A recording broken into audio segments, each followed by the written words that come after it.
Let's make mozzarella cheese, but vegan. I prefer to make my own cheeses, that way I know what's in them and there's a lot less saturated fat. We're going to make a cheese sauce. This comes out kind of like a mozzarella or something along those lines, a nice white cheese. I have here half a cup of cashews, putting them into my blender cup, by the way.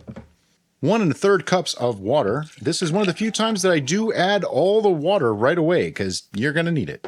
1 tablespoon of lemon juice. 1 tablespoon of apple cider vinegar. This is one of those times that I really think the apple cider vinegar adds to the flavors, so that's why I use that instead of a white wine vinegar. Half a teaspoon of salt.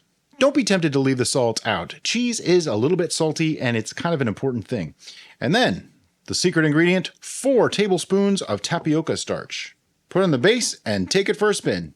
And after blending, I'm going to get that cup off the blender. Let the pressure off. Hear that? I blended it for about a minute.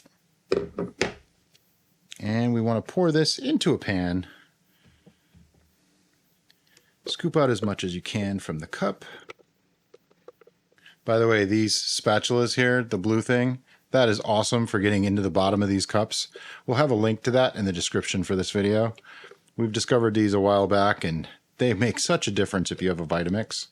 And once that's in the pan, I'm going to turn the heat up to about 2.5 on ours. Remember, ours goes to 5, so that's like just below medium. And I'm going to go put this in the sink. And now we stir. It already comes out slightly thick from the blender because there's a little bit of heat produced. But what happens is that tapioca starch starts to expand and coagulate, and it holds all the liquids in suspension, and it makes a lovely cheese-like product. But you do not want to walk away at this point. You want to keep stirring, make sure nothing sticks. After a few minutes of stirring, you'll start seeing lumps forming in the bottom of this liquid, and that's a good thing. You want that to happen. Don't be alarmed. It's normal.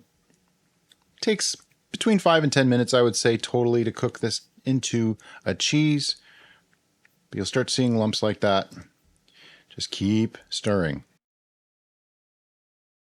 Once it starts not really going back onto the pan too quickly like that, I like to turn it down just a little bit. That way I don't burn anything. You do not want to burn this. It would make quite the mess.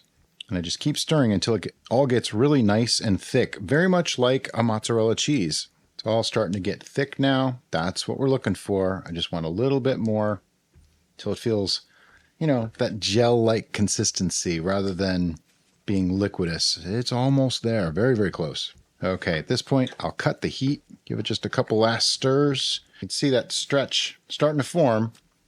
Now, I'm going to take this off the heat, set it to the side.